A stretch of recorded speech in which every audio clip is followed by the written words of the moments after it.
te presento, siéntate, sentaros.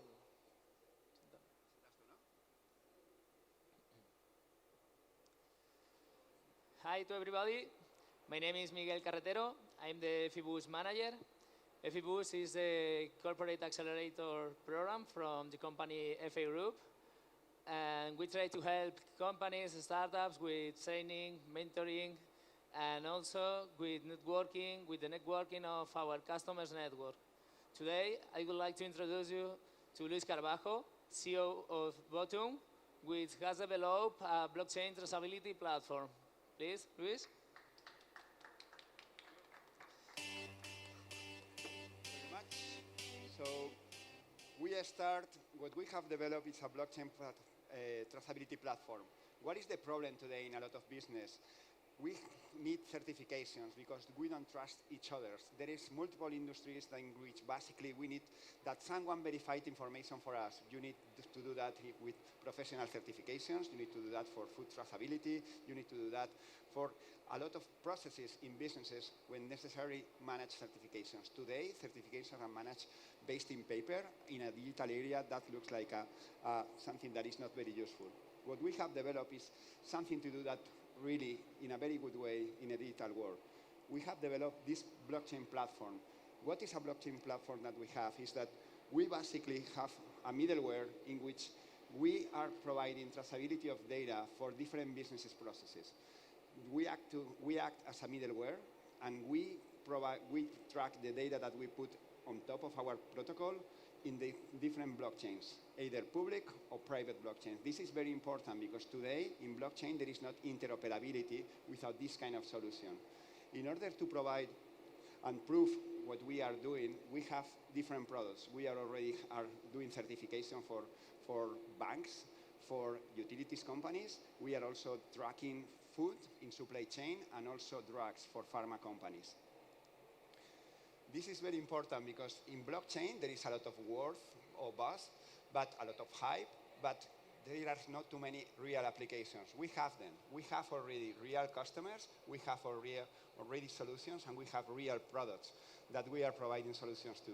Here we have from big companies like Sabadell, Santander, Ayuntamiento de Barcelona, to small companies like Os Montoliu, that is a small company in Girona that tracks the ecologic eggs. This is how we go to market. Basically, we participate in ecosystems like Alastra, Hyperledger, or other kind of blockchain ecosystems. We work with partners or integrators that are consulting companies. We have a small and big. We already are working with Pricewaterhouse, for example, and we are also working with small consulting firms. And we are also going directly, obviously, to know and interact with the customers and know how get tractions to get into the enterprise clients. In terms of market and competition, we are addressing a very big market. From the markets that we are addressing, we are talking just about the compliance software market that is already 23 million market. In terms of competition, yes, of course, we have competition. The biggest one is IBM, but compared to us, they are basically focusing all their solutions in one blockchain. We are blockchain agnostic. We provide solutions for blockchains public and private, not only for hyperledgers like IBM. And we also have other companies that are providing vertical solutions in specific blockchains. Very important for us. In terms of the financials, we said that we have products. Which is more important is that we have revenue. We already have products, customers, and we are making money. We already make money in 2018, the first year of the company, and in 2019 we are tripling the amount of money that we have. Our projections is that we will hit in $30 million by the end of 5 years. And the team, this is my amazing partners. Rohan Hall is the co-founder of the company, is the tech part of the company. He has been developing enterprise solutions or software solutions for more than 20 years. He's an entrepreneur. He has already have exits. And from their last exit from a fintech is where he get involved in blockchain and start developing the solution that we are providing today. Myself, I am a digital veteran. I start my career back in the day with Amazon.com in the States. I have been working with them for 8 years before I coming back to Spain. And in business development is also helping us Marta Valles. We also have 6 programmers, senior programmers working with us to develop our technology. And the last part, what we are searching for It's pretty straightforward. We have been lucky, as we said. We have product, we have customers, we have revenue. So we are not looking for money. That for a startup is a really nice thing to say. We just closed our seed round in June, so we have money for several months now to start continue developing our technology. What we are looking for is for strategic partners, either integrators or consulting firms that want to provide our solutions to their customers, and also obviously for investors that they want to start meeting us and knowing about what we are doing for the next round. So that's it. Thank you very much.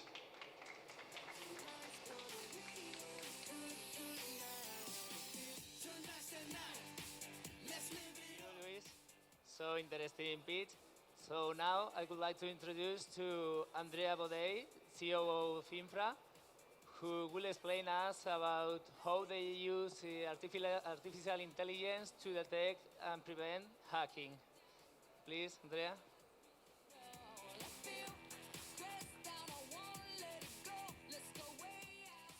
Hi everyone. So I started doing consultancy for many years about cybersecurity. It's called ethical hacking. I was in the most famous team in Italy, the Tiger team, and after this I created my consultancy company, investigating also in the biggest hacker attack in the history, in Saudi Arabia. For this activity, I started to develop my tools, and this became a platform. This platform was built around my clients. These clients were struggling using mainly consultancy, but they needed something unique, something to scan automatically and to hack automatically. They had a lot of different little tools. They sometimes were not even able to use it. So they needed something automated, but also they can find new vulnerabilities. Not only the database of the known famous vulnerabilities that are in internet, but also find the new ones. That one that only you know, that you will be the only one. It's called 0 day. So disclose and undisclosed vulnerabilities using a technique that is called fuzzing, also called monkey testing. Like imagining a monkey writing randomly, at the end will write some words. And with these techniques, we send garbage to the servers and see how it answers. It is our way to find new problems. We use machine learning and automated hacking for the validation, because many scanners just check the banner and the version of your software. If it's all they believe that there is a problem, but it can be patched. So we try to hack it, really hack the software. If it's possible, it's validated. So it means the real is vulnerable. So with my team, I developed this platform that I was using to do the consultancy, and the money I was getting from the consultancy, I was developing more the platform. That eventually became the new company. So now we just produce this software. We don't do consultancy anymore, and we just have this new thing that is scalable. And the result is something very easy to use. It's at executive level. All our clients can understand all the reports because they are written for technical and also for managers. We have clients. Our typical clients are ISP, telco, and government entities. These are all clients or partners that we have, and so are real paying clients, not just trying it. It's a big market, only a few players. We do better than them. So compared to the others in standard testing, we find a lot more. And if you check the comparison, who finds more normally earn more. So we are looking for investment to scale. Contact us if you are a strategic investor. Thank you.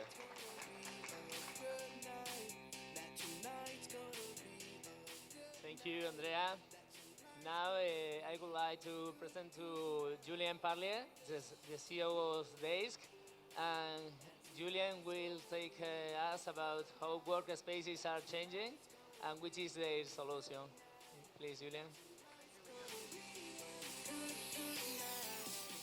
Is the microphone? Yeah, it's fine. It's working. So who knows WeWork? Yeah? Okay, perfect. So I have one challenge in 3 minutes.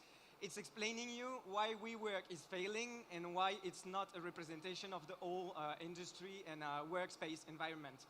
So basically, there's one thing that WeWork did get right, is the fact that the way we work is changing. I mean, we're a lot more flexible. We go to coffee to have meetings. We do yoga at work, and actually we do real work at home because it allows us to be a lot more flexible with our work-life balance.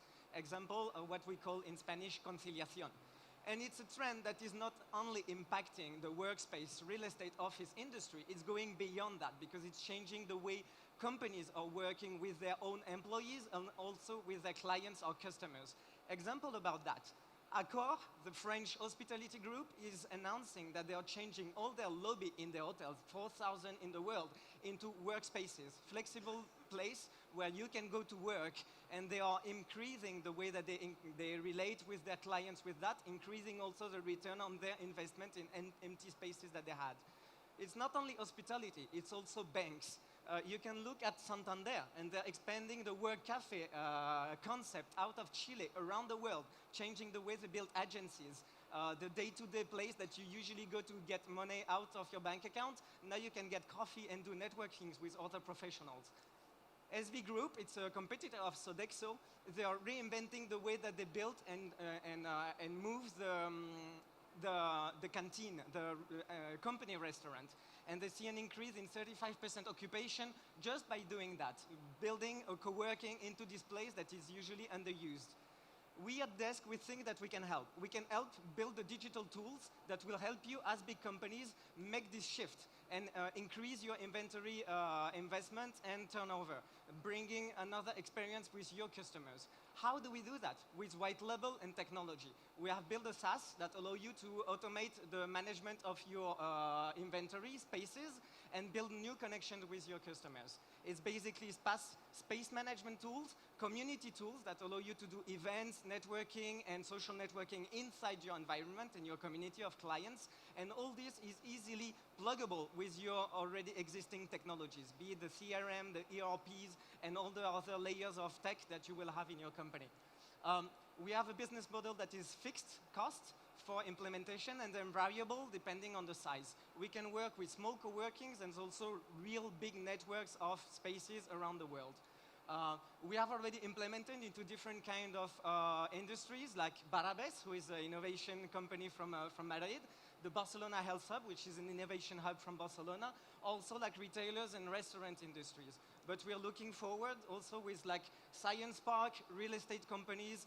We can go to different kind of verticals. We are looking to expand our reach with strategic partners that allow us to expand to more than thousands and thousands of spaces here in Spain, but also abroad. We are building a network of opportunities between people, professionals, and you guys as big corporations. This is where we connect each other and bring value to all the players in the ecosystem. So I'm Julian, I'm the CEO, and just contact us if you need more information. Thank you.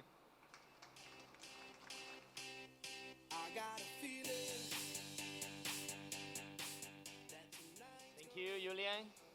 Now, to finish, I would like to introduce you Victor Orlac, CEO of SPT. And Victor will talk us about the sensorial technology that have developed and have patented in Europe. So, Victor.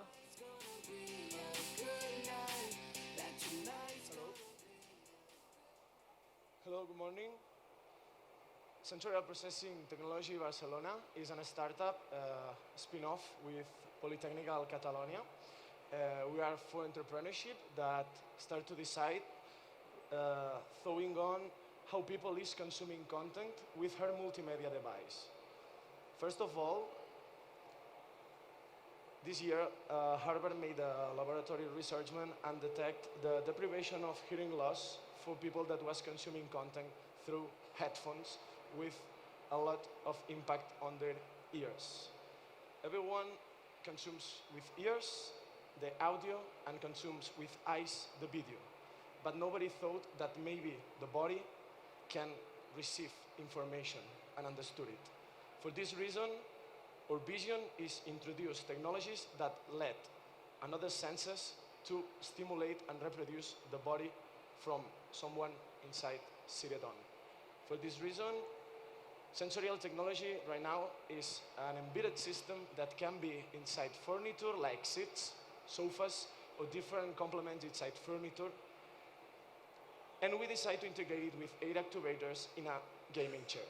For this reason, with this chair, you can connect it easily with headphones or Bluetooth, but you can connect it with your mobile, with your PC, with your smartphone, with your old MP3 reproducer, or whatever that you have with media or multimedia reproduction. The 8 activators let us reproduce on the backrest from different regionalized parts, from shoulders to knees, having different sequenced places into reproduction position. That's the first thing that we create, and for this reason, we entered on the gaming market. Our roadmap goes directly to the furniture, and this is the way to enter inside houses, and in this reason, to have data for connect with healthcare services. This is our 3 years roadmap. Right now we have a gaming chair that you can try it on a free group stand. We are here, going at the right. And this is something that we want to talk with new investments on new rounds, because during that month we are crafting all our efforts inside a Kickstarter campaign for validate the product, and we were able to stay built on the campaign. The competitors are working into simulators that can have a price of 3,000 euros just for connect with a standalone content and not with all your multimedia devices. There is another business that are working with the straps for Go, with vibration. There's people working with bags, but nobody is right now introducing into a chair. For this reason, we patented 2 years before. We have the public patent, and we want to validate the model business in Spain and scale into international with the licenses and the transfer on the good way, talk it with dealers or strategic partnerships. For this reason, Alfonso Echegaray, Carlos Santana, Victor, and Oriol built it in the UPC in Barcelona, sensorial processing.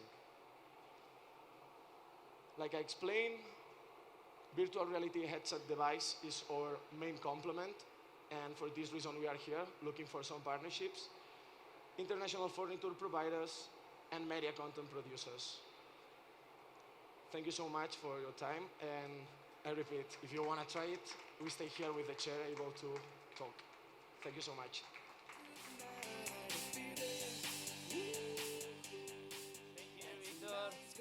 I hope you have enjoyed with the pitches of our startups. So if you want to get more information, we are in the stand 56. So thank you very much.